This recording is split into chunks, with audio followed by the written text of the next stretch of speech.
अल्लाह के फजल व करम से और हुजूर अलैहिस्सलाम की निगाह इनायत से रात को 10 पारे मुकम्मल हो गए। इसमें इब्तिदा थी सूरह अनफाल से, और सूरह अनफाल और सूरह तौबा ये दो सूरतें पढ़ी गई। सूरह तौबा का कुछ हिस्सा भी रहता है, वो इंशाअल्लाह आज पढ़ा जाएगा। सूरह अनफाल बड़ी मशहूर सूरह मुबारका है, बल्कि दोनों ही सूरतें, अनफाल भी और सूरह तौबा भी। अनफाल का माना होता है माल गनीमत, और जो हक़ इस्लाम का पहला मार्का है, हक़ बातिल का पहला मार्का, इस्लाम और कुफर की पहली जंग, जिसे ग़ज़वा बदर कहा जाता है।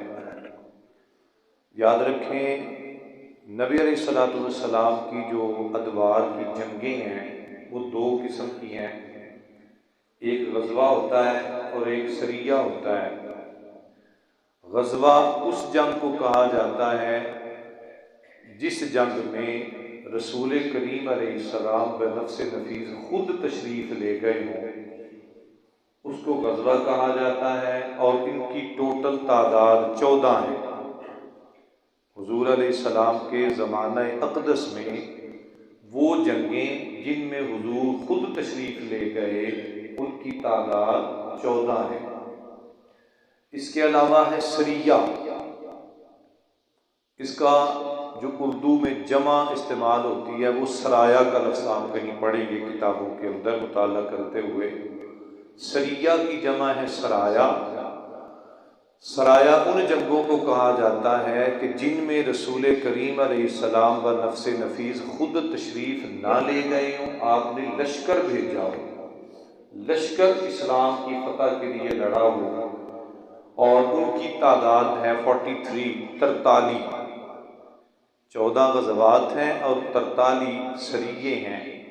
सन 2 हिजरी ये पहला मौका था जब कुफर और इस्लाम आमने सामने हुआ, जंग बदर के मौका पर। और जंग बदर को बदर इस वजह से कहा जाता है कि जिस वादी के अंदर ये जंग लड़ी गई थी उस वादी को बदर कहते हैं। और उस वादी को भी बदर इस वजह से कहते हैं कि उस वादी के मालिक का नाम बदर था। जैसे हमारा सियालकोट है, इसको सियालकोट क्यों कहा जाता है? राजा सल के नाम से मशहूर है, उसकी जागीर थी ये। इसी तरह वो बदर की ज़मीन, बदर बिन वाइल उसका मालिक था, उसी के नाम से वो ज़मीन मंसूब थी। फिर उसी वादी के अंदर ये जंग हुई, इसको भी जंगे बदर कहा जाने लगा। इसमें 20 मरतबा 12 मरतबा आपने ये पढ़ा भी होगा, सुना भी होगा कि मुसलमानों की तादाद सिर्फ 313 और काफिर जो है ना वो 1000 से भी ज़्यादा थे।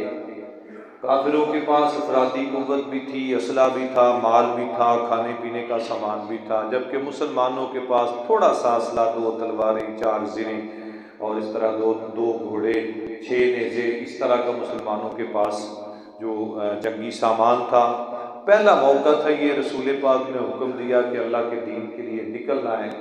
तो ये इंशाअल्लाह जुमे पे भी इसका जिक्र होगा। सहाबा की जान सारी देखने में दीदनी थी उस मंजर में। तो 17 रमज़ान मुबारक को ये पहली जंग बदर पेश आई।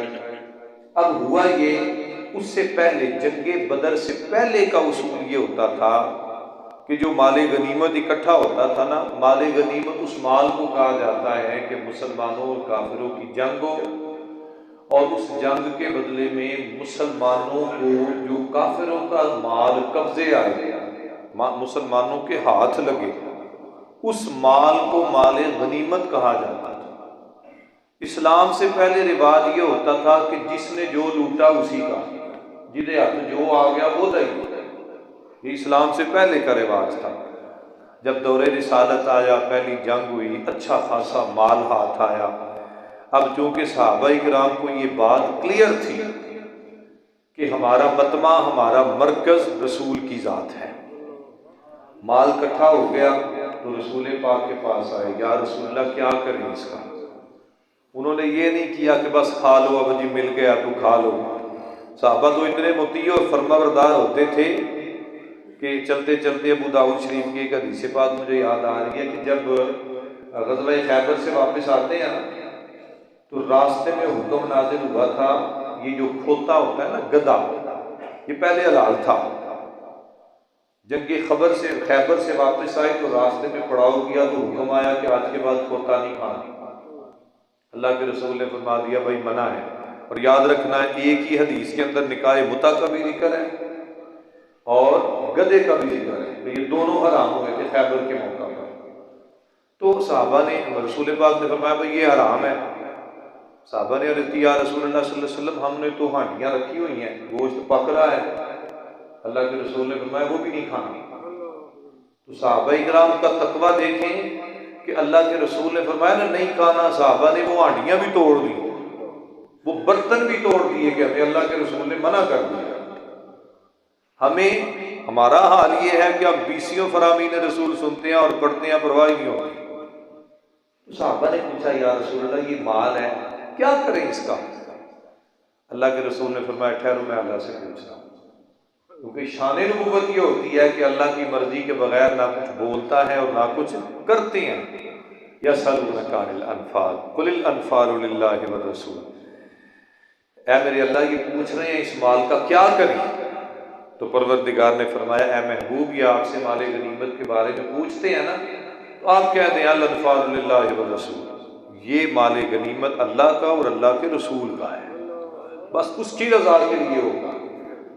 अब जब ये ज़बान रिसालत से ये जुमला सुन लिया ना तो सहाबा थम गए, किसी की जुर्रत नहीं हुई एक सुई भी उठा ली।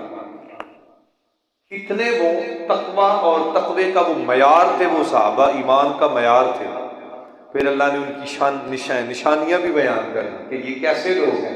इन्नमल मोमिनून अल्लज़ीना इज़ा ज़ुकिरल्लाह, 5 निशानियां हैं ये कि मोमिन वो होते हैं, ये सहाबा वो हैं जब अल्लाह का जिक्र आता है तो उनके दिल डर जाते हैं। वइज़ा तुलियत अलैहिम आयातुहु ज़ादतहुम ईमाना, जब कुरान पढ़ा जाता है तो ये सुनते हैं, इनके ईमान और मजबूत हो जाते हैं। तीसरी निशानी वाला रब्बिहिम यतवक्कलून, अपने रब पर भरोसा रखते हैं। चौथी निशानी अल्लज़ीना युकीमून अस्सलाह, नमाजें पढ़ते हैं। पांचवी निशानी वमिम्मा रज़क़नाहुम युनफ़िकून, अल्लाह ने जो माल दिया उसे खर्च करते हैं, अल्लाह की राह में खर्च करते हैं। फिर आगे 5 निशानियां बताने के बाद फरमाया उलाइका हुमुल मोमिनून हक़्क़ा, यही सच्चे और पक्के मोमिन हैं, यही ईमान का मयार है। अगर इन्हीं के रास्ते पे चल लोगे तभी तो हुजूर ने फरमाया था अस्हाबी कन्नुजूम फबिअय्यिहिम इक़्तदैतुम इक़्तदैतुम, लोगों मेरे सहाबा ईमान का मयार है, किसी एक का दामन भी पकड़ लोगे तो सीधे जन्नत के रास्ते पे चल पड़ोगे। तो ये सूरह अनफाल। फिर आगे जो है ना 10वां पारा जहाँ से शुरू होता है वहाँ पर इसने इसकी तकसीम का उसूल बयान कर दिया। वालमू अन्नमा गनिमतुम मिन शैइन फअन्ना लिल्लाहि खुमुसहु व लिर्रसूल, ऐ मोहम्मद सल्लल्लाहु अलैहि वसल्लम को बताएं कि ये माल जमा कर लो, 5 हिस्सों में तकसीम कर लो, एक हिस्सा अल्लाह रसूल के लिए गरीबों में वक्फ कर दो और बाकी जो है वो माल मुजाहिदीन में तकसीम हो जाए। यही उसूल उस वक्त से चला आ रहा है और आज तक भी यही उसूल है। दरमियान में सूरह अनफाल की आयत नंबर 29 और 30, 29 और 30, इन 2 आयतों में अल्लाह रब्बुल इज़्ज़त ने रसूल पाक अलैहिस्सलातु वस्सलाम की हिजरत की तरफ इशारा किया है कि जब हुजूर मक्का से हिजरत करके निकलते हैं तो असबाब क्या बने थे। मक्के के काफिरों और मुशरिकों को किसी सूरत ये बात काबिल कबूल नहीं थी कि नबी अपने दीन का प्रचार करें, दीन फैलाएं। उन्होंने बड़े बड़े मंसूबे बनाए, कभी कत्ल का मंसूबा, कभी गिरफ्तारी का मंसूबा, कभी जिला वतन करने का मंसूबा। बल्कि अबू तालिब को, हज़रत अबू तालिब को भेजा था हुजूर के पास कि ए सरदार अबू तालिब अपने भतीजे को बोलो कि दीन का कलमा कहना छोड़ दे। तो रसूल पाक का वो जुमला तारीखी है, हदीस की किताबों में भी मौजूद है। और ये जो आप 11वीं की इंग्लिश की 10वीं की इंग्लिश की किताब पढ़ते हैं उसके अंदर भी स्टोरी के अंदर ये जुमला मौजूद है कि ए चचा इनको बोल दो अगर ये सूरज मेरे एक हाथ पे रख दें, चांद मेरे दूसरे हाथ पे रख दें तो फिर भी मैं अपने रब का पैगाम सुनाना नहीं छोड़ सकता, मैं अपने रब का पैगाम सुनाता रहूंगा। अब जब उन्होंने देखा ना इतना सख्त जवाब है, फिर बाइकाट हुआ, मुकातिया हुआ, हिजरत हबशा हुई, हिजरत दूसरी हिजरतें हुई, बड़े सारे मसाइब आए। तो एक वक्त वो भी आया कि लोगों ने फिर आपस में तय किया, दारुल नदवा के अंदर ये मशवरा करते हैं। एक ने कहा भाई मोहम्मद को कैद कर दें, तो एक बोल के कहने लगा नहीं कैद करेंगे तो इसके साथी छुड़वा लेंगे। दूसरे ने कहा जलावतन कर दें, अगर जलावतन करेंगे ना तो ये वहां पे जाके नई सल्तनत बनाएगा, नए साथियों को जोड़ेगा, हम पे हमला कर देगा। तो शैतान भी इंसानी शक्ल में मौजूद था। उसने कहा मैं एक मशवरा दूं, अबुल बुख्तरी आता है उसका नाम सीरत की किताबों में, वो शैतान था बेसिकली। तो मैं मशवरा दूं, तुम बताओ भाई, वो इसको कत्ल कर दो। अब अबू जहल बोला कि भाई अगर हमने कत्ल कर दिया तो हमारे मुआशरे का रिवाज है कि किसास लेते हैं, तो जो बंदा कत्ल से जो कत्ल करेगा या कोशिश करेगा उसको किसासन मारा जाएगा। उसने कहा इसका भी हल मैं बताता हूँ। इसका हल क्या है, एक बंदा ना कत्ल करे, मिलके हमला करेंगे। जब मिलके हमला करेंगे तो किसी एक का नाम नहीं आएगा, ज्यादा से ज्यादा क्या होगा, दियत देनी पड़ेगी। तो सारे कबीले मिलके दियत दे लेंगे, 17 कबीले हम, थोड़ा थोड़ा हिसाब है। उनका ये बात ठीक है भाई। अब उन्होंने मंसूबा बना लिया। अच्छा, इसमें जो बच्चे बैठे हुए हैं ना, 9वीं 10वीं के बच्चे, ये भी एक बात याद रखें, सूरह अनफाल का तर्जुमा है उस अपना इस्लामियात की बुक के अंदर। तो वहाँ पर यह आयत है वयम कुरून व मकरू व मकर अल्लाह वल्लाहु खैरुल माकिरीन, वयम कुरून वयम कुरुल्लाह वल्लाहु खैरुल माकिरीन। उसमें तर्जमा उसने ये किया है कि वो चाल चल रहे थे और इधर अल्लाह भी चाल चल रहा था। अब ये जो जुमला है ना, अल्लाह भी चाल चल रहा था, ये अल्लाह की ज़ात के शाया निशान नहीं है, क्योंकि चाल तो मकरो फरेब को कहती है और मेरा रब मकरो फरेब से पाक और मुबर्रा है। इसलिए तर्जुमा ये करना चाहिए कि वो चालें चल रहे थे और मेरा रब भी तदबीरें कर रहा था। अब वो तदबीर क्या थी, वो तो मशवरा कर रहे थे कत्ल का, इधर अल्लाह भी तदबीर बना रहा था। वो तदबीर क्या थी, है मोहम्मद सल्लल्लाहु अलैहि वसल्लम आप रातों रात निकल जाना। अब रात होती है, वो कत्ल के लिए आ गए। रसूल पाक अपने हुजरा पाक में तशरीफ फरमा है, बाहर देखा तो खड़े हैं सारे। हुक्म हुआ महबूब निकल जाओ। या अल्लाह कैसे जाऊं, ये बाहर खड़े हैं। अल्लाह ने फरमाया महबूब ये हम पे छोड़ दो, तुम निकलने की तैयारी करो, ये हम जाने हमारा काम जाने। अब क्या करो, हुजूर ने तैयारी की, फरमाया जमीन से एक मुट्ठी मिट्टी लो और उस पर ये आयत तिलावत करो, वजालना मिन बैन, सूरह यासीन की आयत है ये, वजालना मिन बैन ऐदीहिम सद्दन व मिन खल्फिहिम सद्दन फागशैनाहुम फहुम ला युबसिरून। ये आयत पढ़ो, उस पर फूंक मारो और इन काफिरों की तरफ फेंक दो। अल्लाह के नबी अलैहिस्सलाम ने ऐसे किया, यूं ही वो मिट्टी फेंकी ना, तो अब मंजर क्या था कि वो आपस में एक दूसरे को देख रहे थे, एक दूसरे को नजर आते थे, लेकिन अल्लाह ने उनकी आंखों पे इस तरह का पर्दा डाल दिया कि आपस में देख रहे हैं, लेकिन अल्लाह के नबी अलैहिस्सलाम दरमियान से गुजरे तो उनको नजर ही ना आए, उनको पता ही ना चला कि अल्लाह के रसूल यहाँ से गुजर गए हैं। बाज़ उलमा, इसमें मुफ्ती नईमुद्दीन मुरादाबादी रहमतुल्लाह अलैह नुक्ता लिखते हैं, वो कहते हैं उस वक्त से आंखों पे पर्दे पड़े हुए हैं और आज भी पड़े हुए हैं। आज भी कई लोग ये बात करते हैं कि नबी नजर नहीं आते या नबी है नहीं। बहरहाल ये एक इख्तिलाफी मौजू है। तो रसूल करीम इस तरह हिजरत का वाक़या यहाँ पर अल्लाह ताला ने बयान किया। अब यहाँ से निकलते निकलते हुजूर मक्का से निकलते हैं तो हज़रत सिद्दीक़ अकबर रज़ी अल्लाह तआला के घर जाते हैं। जाके दरवाज़ा खटखटाया तो ताजदार सदाकत जाग रहे हैं। मैं सोए नहीं, अर्ज़ की या रसूलल्लाह, एक दिन आपने कहा था कि अबू बकर मैं आऊँगा तुम्हें लेके जाऊँगा। आका उस दिन से आज तक इंतज़ार में हूँ, कभी आँख ने सो के नहीं देखा कौन सा वक्त हो कि मेरा नबी तशरीफ़ ले आए। तो सिद्दीक़ अकबर साथ चलते हैं और गारे सौर में जाते हैं। फिर गारे सौर का जिक्र भी आगे 10वें पारे के अंदर ही अल्लाह ताला ने इन्हीं इल्ला तंसुरूहु फ़क़द नसरहुल्लाहु इज़ अख़रजहुल्लज़ीना कफ़रू सानी अस्नैन इज़ हुमा फ़िल गार। ये आयत नंबर है 41, सूरह तौबा की आयत नंबर 41। इसमें वो गार का तस्करा है कि हुजूर जब गार में जाते हैं तो हज़रत सिद्दीक़ अकबर रज़ी अल्लाह तआला अन्हु कहते हैं, या रसूल अल्लाह ठहरें, आका मैं पहले गार को साफ़ करता हूँ। गार को साफ़ किया, अंदर तशरीफ़ ले गए, अपने कपड़े चादर फाड़ के सुराख बंद करते रहे, एक पे अपनी एड़ी रखी और बैठ गए। तो कहने लगे आका तशरीफ़ ले आइए। अब हुजूर अंदर जलवा फरमा होते हैं। जनाब सिद्दीक़ ने अपना दामन बिछाया, हुजूर ने अपना सरे अनवर ताजदार सदाकत की गोद में रखा। अल्लाह के रसूल अलैहिस्सलातु वस्सलाम अपनी इबादत में मसरूफ़ हैं, सिद्दीक़ अकबर अपनी इबादत में मसरूफ़ हैं। अल्लाह के रसूल आराम फरमा हो जाते हैं, सिद्दीक़ अकबर रुख़ मुस्तफ़ा देखते जाते हैं, देखते जाते हैं। अचानक सिद्दीक़ अकबर की आंख से आंसू निकला जो रसूल पाक के रुखसारे अनवर पे गिरा। सिद्दीक़ का रुखसार आंसू गिरता है रुखसारे रसूल पे। हुजूर ने आंखें खोली, फरमाया क्या हुआ है? अर्ज़ की या रसूल अल्लाह, इस तरह सुराख थे, एक बच्चा है उसके ऊपर मैंने अपना पाँव रखा है।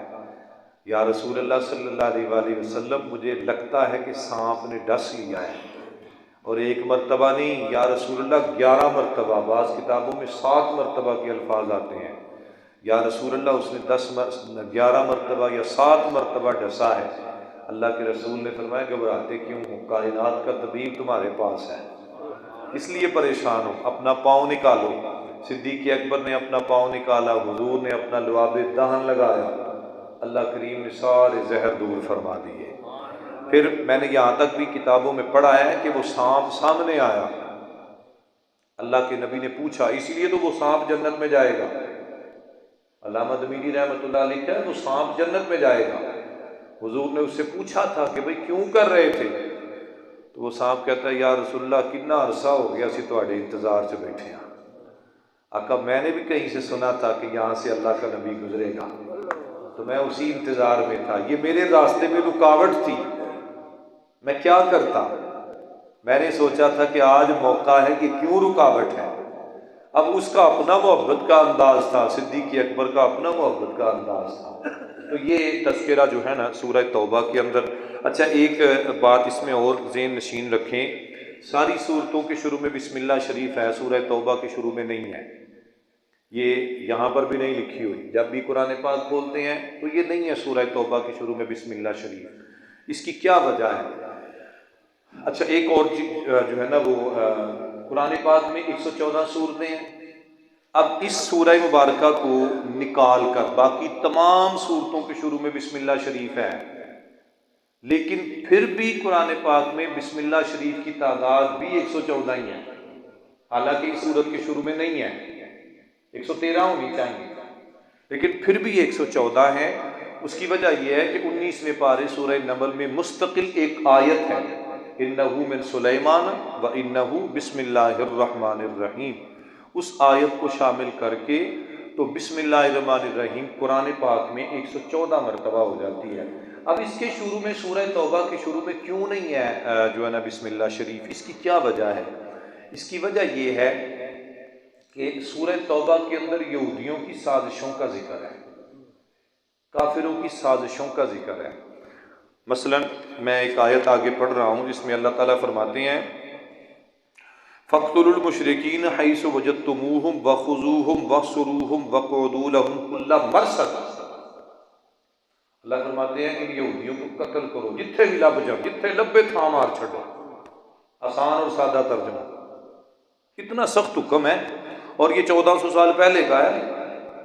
मतलब उस वक्त भी ये इस्लाम के खिलाफ साजिशें करते थे और आज तक ये कर रहे हैं। अभी कल की लेटेस्ट खबर आपने शायद किसी की नज़र से गुजरी कि नहीं गुजरी, इसराइल जो फ़लस्तीन को जलाता था ना, आज खुद जल रहा है, आज खुद जल रहा है, और ये अल्लाह के फजल से जलेगा, क्योंकि इस्लाम का ये हमेशा शियार रहा है, जिसने इस्लाम के खिलाफ साजिशें की हैं, इस्लाम को तंग किया है, बंदे तो कमज़ोर हैं।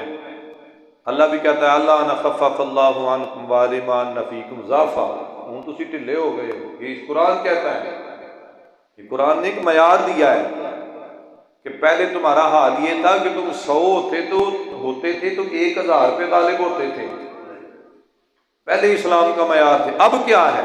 अल्लाह न खफ़फ़ल्लाहु अन्कुम व अलिमा अन्ना फ़ीकुम ज़अफ़ा फ़इन यकुम मिनकुम मिअतुन साबिरतुन यगलिबु मिअतैन। अब अल्लाह कहता है कि अब तुम 100 हो तो काफिर 200 तुम्हारे बराबर होते हैं। देख ले कितना ईमान का फर्क आ गया। पहले मुसलमान 100 और काफिर 1000। अब क्या है, मुसलमान 100 और काफिर 200। किस चीज का फर्क आया? हमारे ईमान का फर्क आया, ईमान की कमजोरी का फर्क आया। अल्लाह तो इस सूरह तौबा में चूंकि यहूदियों के बारे में जिक्र है, अल्लाह फरमाता है जिथे लब्बे मार छो, चूंकि उनके लिए रहम नहीं है। और बिस्मिल्लाहिर्रहमानिर्रहीम के अंदर रहम है कि या अल्लाह तू रहम कर, अल्लाह तू मेहरबान है, अल्लाह तू करम करने वाला है, हम पे करम कर। तो एक तरफ अल्लाह ताला उनके लिए सख्ती का हुक्म दे, दूसरी तरफ रहम, ये दोनों बातें इकट्ठी नहीं हो सकती। इसलिए अल्लाह ने शुरू में बिस्मिल्लाह शरीफ नहीं लिखी, ताकि मुसलमानों को ये पता हो कि जो जिहाद के अहकाम हैं और सख्ती के अहकाम हैं वो लाजमी हैं। अच्छा, आखिरी वैसे तो बातें बहुत ज़्यादा हैं, पर एक चीज़ मैं इसमें गुजारिश कर दूँ, ये जो ज़कात का मामला है अल्लाह ने यहाँ पर उसका भी जिक्र किया है सूरह तौबा के अंदर ही। या अय्युहल्लज़ीना आमनू इन्न कसीरम मिनल अहबारि वर्रुहबानि ला याकुलूना अमवालन नासि बिल बातिल व यसुद्दूना अन सबीलिल्लाह वल्लज़ीना यकनिज़ूना ज़हबा वल फिद्दा वला युनफिकूनहा फी सबीलिल्लाह फबश्शिरहुम बिअज़ाबिन अलीम। ऐ नबी, इनको बता दो जो लोग सोना चांदी जमा कर कर रखते हैं और ला युनफिकूनहा फी सबीलिल्लाह, उसका हिस्सा नहीं निकालते, फबश्शिरहुम बिअज़ाबिन अलीम, ऐ नबी उनको दर्दनाक अजाब की बशारत दे दो। यानी जो लोग अपनी ज़कात अदा नहीं करते, ज़कात नहीं देते, उनके बारे में ये हुक्म है। और फिर आगे उनकी सजा मजीद बयान फरमा दी, यौमा युहमा अलैहा फी नारे जहन्नम फतुक्वा बिहा जिबाहुहुम व जुनूबुहुम व ज़ुहूरुहुम हाज़ा मा कनज़्तुम लिअन्फुसिकुम। क़यामत के दिन यही माल गर्म करके अंगारा बनाया जाएगा और इस अंगारे से तुम्हारे पेशानियां, मत्थे दाग लगाया जाएगा, तुम्हारे पहलू, बखियां, इन पर दाग लगाया जाएगा, तुम्हारी पुश्तें, इन पर दाग लगाया जाएगा कि दूर से पता चले ये वो लोग हैं जिनको अल्लाह ने माल दिया था और उसका हक अदा नहीं करते थे। आज लोग बड़ी हीले बहाने निकालते हैं कि लो जी प्रॉपर्टी ये तो मैं जनाब वो प्रॉपर्टी सेल नहीं हुई, प्रॉपर्टी विकी नहीं, तो हुण मैं ज़कात देनी है कि नहीं। भाई विकी है या नहीं, तू मालिक तो है ना उसका, तेरी मिल्कियत में है। अब तेरी मिल्कियत में है तो तुझ पर ज़कात लाजिम होगी। ये उस बंदे के लिए जो कारोबारी आदमी है, जिस बंदे का प्रॉपर्टी का लेन देन है, उस बंदे के बारे में हुक्म यह है कि अगर 2-4 प्लाट लैके छड्डे ने, जो जी चंगा गाहक लगेगा तो कड्डांगे। कारोबार में यही होता है कि चलो जी कोई गाहक चंगा लगेगा तो कट छड़ांगे। अब ज़कात का सीजन चल रहा है, ठीक है, ये तो तेनू पता है ना कि मेरी प्रॉपर्टी इन्ने दी है, मतलब एक प्रॉपर्टी फर्ज करो मैं 10 लाख की खरीदी है तो 10 लाख की तो है, मैं तो 15 से बैठा कि मैंने 15 लभेगा तो मैं सेल करांगा, मैं 5 लाख मुनाफा मंगना पे तो 5 ना लभेगा तो 3 दे लभना। इतना तो मुझे पता है ना कि भाई मेरा 10 लाख की ये प्रॉपर्टी है, 10 लाख का तू मालिक है, तुम्हें ज़कात देनी पड़ेगी। हाँ, वक्त तो वक्त की होएगा। उलमा कहते हैं इसमें एक हीला इख्तियार किया जा सकता है। वो हीला क्या है कि चलो जी मैं नियत कर लेता हूँ कल प्रॉपर्टी बिकेगी तो कल दे देंगे, परसों बिकेगी तो परसों दे, ये एक सूरत है। पर ये अपने ज़हन, अगले दिन मुझे एडमरा से फोन आया था, वो बंदा कह रहा था जी मेरे जी एक मार्केट है जिसमें 10 दुकानें हैं, 4 मेरे मकान किराए पे चढ़े हुए हैं, थोड़ी सी ज़मीन भी है, एक मकान में मैं रहता हूँ, अब मुझ पर ज़कात लाजिम है कि नहीं? तो भाई लाजिम है। वो जी जो किराया होता है वो तो मेरा घर का खर्चा ही चलता है, वो तो मेरे घर का खर्चा ही चलता है, तो फिर भी ज़कात लाजिम है। भाई तू उसे डबल मुनाफा ले रहा है, तू उससे डबल फायदा ले रहा है। एक उसकी वैल्यू दिन ब दिन बढ़ती जा रही है और दूसरा तू उससे किराया ले रहा है, फिर भी कहता है। ऐसे भी लोग होते हैं, बैंक बैलेंस है, प्रॉपर्टियां पड़ी हुई हैं, लेकिन वो जी प्रॉपर्टी तो सेल नहीं हुई थी, ज़कात तो अपने तेरे को बैंक बैलेंस दे तो मुजरिमों का ना देगा तो। अल्लाह रसूल ने जो अहकाम दिए हैं भाई उन अहकाम को मानना तो बहरहाल ज़रूरी है।